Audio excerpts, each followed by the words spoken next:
यावर्षी फेनिक्युलर सुरू झालेली आहे आणि ज्या लोकांना मलंगनाथाचं दर्शन घेण्याची इच्छा असताना देखील एवढा पायी प्रवास करणं शक्य नसल्यामुळे ते दर्शनापासून वंचित होते। परंतु यावर्षी पहिल्यांदाच फेनिक्युलर सुरू झाली आहे। अनेक लोक गेले वरती। यावर्षी हजारो भाविक मलंगनाथाचे भक्त धर्मवीर आनंद दिघे साहेबांचे पायी सगळेच जण बाळासाहेबांची विचारधारा घेऊन पुढे जाणारे लोक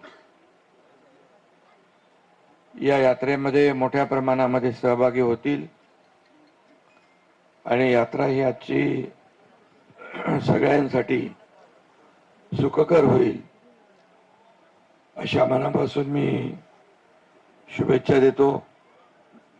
आणि सगळ्यांनीच यावेळेस आपल्याला पायी जायचं नाहीये, फेनिक्युलर मध्ये बसून जाण्याची संधी आपल्याकडे आहे आणि म्हणून सगळ्यांनीच मलंगनाथाचं दर्शन भक्तिभावाने घ्यावं असं आवाहन मी करतो आणि मनापासून सगळ्यांना या ठिकाणी शुभेच्छा देतो।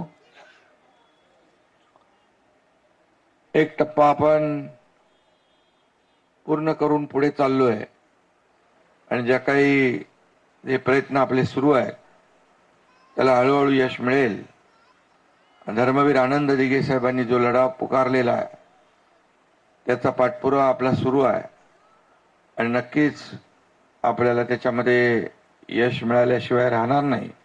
मी आपल्या सगळ्यांचं मनापासून स्वागत करतो। आपल्या महापौर उल्हासनगरच्या महापौर निकमताई देखील इथं आहेत।